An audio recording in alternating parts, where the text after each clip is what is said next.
د امر بالمعروف نهي عن المنکر او شکایتونو اورېدلو وزارت سرپرست وزیر د هیواد له مبصرینو، اماراتي ادارو له وړاندویانو او شخصي رسنیو له استازو سره ناسته ترسره کړه. د امر بالمعروف نهي عن المنکر او شکایتونو اورېدلو وزارت سرپرست وزیر شیخ محمد خالد الحنفي صاحب او د یاد وزارت یو شمېر لوړ رتبه چارواکو د هیواد له مبصرینو، اماراتي ادارو له وړاندویانو او شخصي رسنیو له استازو سره د همغږۍ او همکارۍ په پار ناسته ترسره کړه. په دې ترسره شوې ناسته کې ښاغلي سرپرست وزیر د هیواد له مبصرینو او رسنیو د استازو له همکارۍ چې له یاد وزارت سره یې ترسره کړې مننه وکړه او زیاته یې کړه زموږ او ستاسو ګډ مسؤلیت دی چې د غرب د شومو پلانونو پر وړاندې مبارزه او په ټولنه کې معروفات قایم او د منکراتو مخنیوی وکړو. دا سیمینارونه چې موږ دا تشکیل کوو دا د لپاره کوو چې د تخلف ونشي، ولس سره ښه همکاري وشي. دلته زموږ ستاسو دا راجمع کېدل هدف دا ده چې د منکراتو په جلوګیري کې چې موږ تاسو یو بل سره همکاري وکړو، د معروفاتو په اقامه کې یو بل سره موږ تاسو همکاري وکړو. ښاغلي حنفي صاحب همداره زیاته کړه چې رسنۍ د منبر او محراب حیثیت لري. لکه څرنګه چې علما د منبر او محراب څخه د ټولنې اصلاح کوي، رسنۍ هم باید د خپلو نشراتو له لارو د ټولنې او ځوان نسل په اصلاح کې خپله ونډه واخلي او ټولنې ته داسې څه وړاندې کړي چې نوی نسل مو په اسلامي او افغاني فرهنګ سمبال وروزل شي او د داسې څه له نشرولو څخه ډډه وکړي چې له اسلامي شریعت او افغاني کلتور سره په ټکر کې وي. د غراض نوموړي له ټولو ګډونوالو څخه وغوښتل چې خپله هره غوښتنه، انتقاد او پیشنهاد د اصلاح په موخه دوی ته ووایي تر څو یې په ګډه د حل لار پیدا او ستونزو ته یې د پای ټکی کېږدي. خوشحالي خبره دا ده چې زغم ولرو.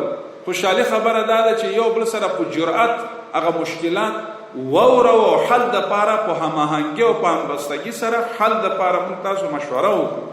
دا د خوشحالۍ خبره ده. موږ انشاءالله د ولس خادمان یو، دا دعوا نه ده، دا قلبا درته وایو. موږ ولس یو، ولس چې ده نو هغه امارت ته یوسه. بلخوا بیا د غونډې ګډونوالو خپلې ستونزې، غوښتنې او پیشنهادونه له ښاغلي حنفي صاحب سره شریک کړل او د امر بالمعروف نهي عن المنکر او شکایتونو اورېدلو وزارت کړنې چې هر وخت د هیواد له مطرح څیرو سره د ستونزو د حل او همکارۍ په موخه ترسره کوي د ستایلو وړ وبللې او زیاته یې کړه چې دغسې ناستې د ولس او مسؤلینو ترمنځ فاصلې له منځه وړي او ستونزو ته د حل لار پیدا کوي.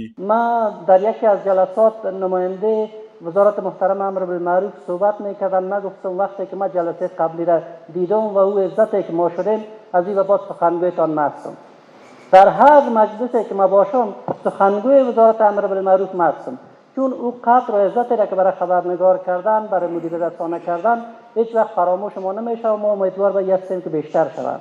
الحمدلله زمون یو له مهم رجالو څخه دی او ډیر مشفق او تر ټولو مهم با حکمت شخصیت دی چې په دغه وزارت کې واقعا چې یو مهم وزارت دی. زمونږ د شل کلن مبارزې یو له مهمو اساسي بنیادونو څخه دغه امر بالمعروف او نهي عن المنکر و. زمونږ د قرآن یو له مهمو مضامینو څخه چې مختلفو آیتونه، مختلفو سورتونه په دې نازل شوي دي، په هغې باندې بحث شوی دی، یا زمونږ اسلامي وجیبه ده د مسلمانانو هغه امر بالمعروف او نهي عن المنکر دی. ډېر د خوښۍ ځای دی چې شیخ صاحب تشریف لري.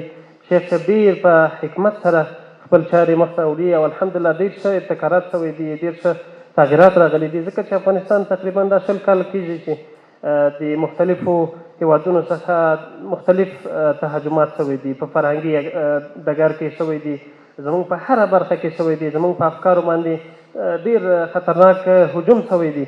باید دغسې 20 کاله مبارزه وکړو. الحمدلله ډېر د خوښۍ ځای دی چې دغه مجلس دایر شو. زه هم ژمنه کوم چې انشاءالله آینده دپاره دغسې مجالس خلیفه صاحب سره نور مشران سره انشاءالله ترتیب کړو. مشران داسې نه دي چې موضوعات پرې هیر نه وي یا مشفق نه وي په ولس باندې. هیره دې نه وي چې یاد وزارت تر دې وړاندې هم وخت په وخت د هیواد له نامتو څیرو او د رسنیو له استازو سره د همکارۍ او هماهنګۍ په پار ناستې ترسره کړي تر څو د هغوی له لارې ستونزې له نږدې واوري او د حل په موخه یې سریع اقدام وکړي.